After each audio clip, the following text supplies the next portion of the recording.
Halo semuanya, perkenalkan saya Hanifah. Di video ini saya akan membahas tentang apa itu SEO. Tapi sebelum itu, jangan lupa like, komen, subscribe, dan nyalakan notifikasi agar kamu mendapatkan info menarik lainnya di channel Hostinger Indonesia.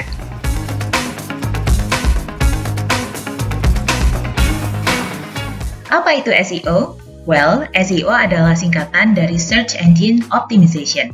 Menerapkan praktik SEO bisa bikin websitemu lebih optimal dan muncul di halaman pertama Google, bahkan bisa berada di posisi teratas alias nomor 1. Di sisi lain, website yang dioptimasi dengan SEO akan memperoleh traffic organik.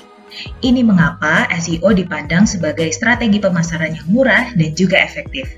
Karena dengan semakin ramainya traffic, konversi pun akan semakin meningkat. Tapi ingat, penerapan SEO bukan proses sekali jadi. Kamu harus mengoptimasi website dengan tips and trik SEO yang terbaru secara berkala. Untuk lebih memahami SEO, di video ini saya akan membahas jenis-jenis SEO, cara kerjanya, dan faktor apa saja yang mempengaruhi SEO website. Yuk, mari disimak videonya.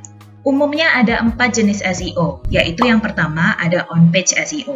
On-page SEO mengacu pada proses optimasi setiap halaman situs dari dalam. Tujuannya adalah untuk meningkatkan hasil pencarian organik. Jenis SEO ini berfokus pada penggunaan kata kunci di konten website, mulai dari meta text, baik judul maupun deskripsi, hingga headings dan paragraf. Pemakaian gambar yang relevan, penambahan internal link, dan pengaturan kategori postingan juga perlu diperhatikan dengan baik. Ini untuk mempermudah Google dalam menganalisis dan mengindeks konten kamu. Kedua, off-page SEO. Off-page SEO mengacu pada aktivitas yang dilakukan di luar website. Tujuannya adalah untuk mempromosikan websitemu. Misalnya, menerapkan strategi konten marketing, menulis guest post, dan membuat akun sosial media untuk website. Melakukan link building juga merupakan salah satu usaha optimasi off-page SEO. Dengan adanya backlink dari website lain, traffic organik ke website kamu akan semakin meningkat. Dalam mencari backlink, pastikan link website atau blognya punya kualitas yang bagus agar performa websitemu di Google juga semakin baik. Ketiga, technical SEO. Technical SEO mencakup hal-hal teknis pada website seperti kode super HTML, pengecekan URL error, pembaruan broken link atau link rusak, pengalihan atau redirect, dan penggunaan tema yang responsif.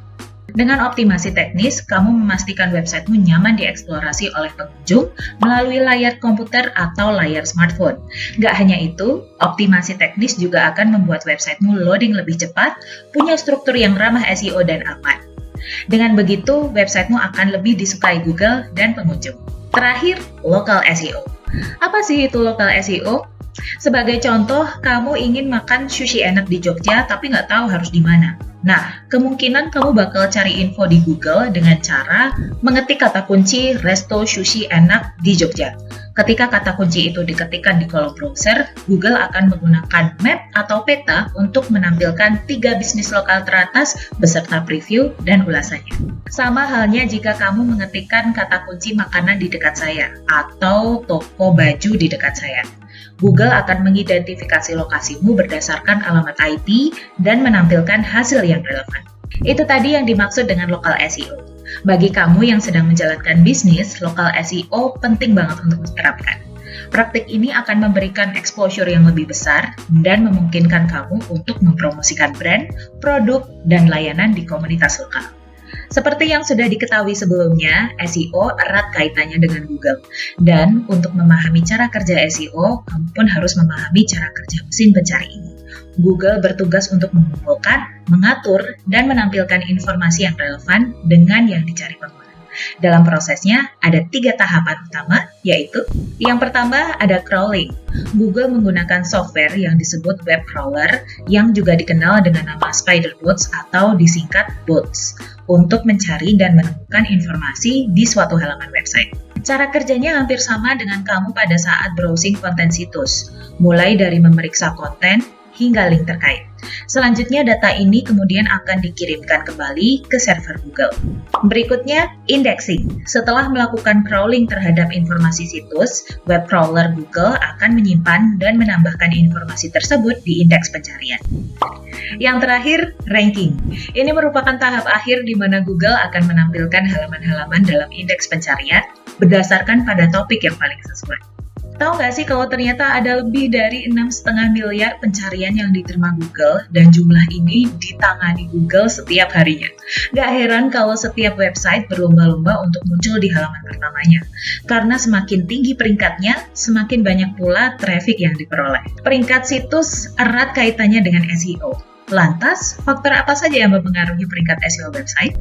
Pertama, kecepatan loading website.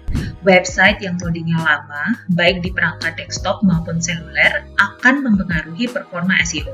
Semakin cepat loadingnya, semakin naik peringkat situs di hasil pencarian Google. Kedua, mobile friendly. Pastikan website didesain dengan tata letak yang responsif sehingga bisa menyesuaikan dengan berbagai layar perangkat. Faktor ini juga sangat berpengaruh terhadap pengalaman dan kepuasan pengunjung situs. Ketiga, kualitas konten. Tulislah konten yang sesuai dengan yang dicari pengguna Google atau yang disebut dengan search intent. Lakukan riset kata kunci dan pahami benar maksud pencarian dengan kata kunci tersebut. Selain itu, pastikan juga konten yang ditulis sejalan dengan topik blog atau website. Ingat, Google akan mengevaluasi relevansi kata kunci dan informasi yang diberikan. Perhatikan pula struktur konten yang dibuat, seperti pemakaian heading dan subheading, penggunaan gambar, dan juga penambahan video. Keempat, click-through rate. Banyaknya klik yang diterima suatu website akan membawanya ke posisi teratas di Google. Agar websitemu semakin sering diklik, buat meta title dan meta description yang menarik dan mengundang rasa penasaran, sehingga orang mau mengklik dan mengunjungi website. Kelima, bounce rate. Bounce rate yang tinggi dan lebih dari 90% mengindikasikan jika pengguna tidak puas dengan suatu website. Entah itu konten yang tidak menjawab kebutuhannya atau waktu tunggu yang lama. Mereka nggak akan mau berlama-lama di situs tersebut dan akan langsung ngeklik tombol exit. Google pun akan menganggap situs ini tidak bisa memenuhi ekspektasi pengunjung. Last but not least, pemakaian sertifikat SSL. Google lebih memprioritaskan website yang sudah mengaktifkan SSL dan menandainya dengan icon gembok. Penggunaan komponen ini seolah memberitahu Google bahwa website memberi jaminan keamanan dalam transfer data sensitif. Website yang mengaktifkan SSL akan diawali dengan HTTPS. Sampai di sini kamu sudah tahu apa itu SEO, jenis-jenisnya, cara kerjanya, dan faktor apa saja yang mempengaruhi peringkat SEO website. Dalam menerapkan praktik SEO, kamu harus selalu up to date dengan algoritma Google. Setiap tahunnya selalu ada pembaruan pada algoritma. Tujuannya adalah untuk memberikan hasil pencarian terbaik sesuai dengan kata kunci. Dengan selalu mengikuti perkembangan algoritma Google dan terus mengoptimasi SEO, websitemu dijamin akan muncul di posisi teratas dan mendapatkan traffic yang banyak. Semoga video ini bermanfaat. Jangan lupa like, comment, subscribe, dan nyalakan notifikasi juga ya. Sampai jumpa di video berikutnya. Bye!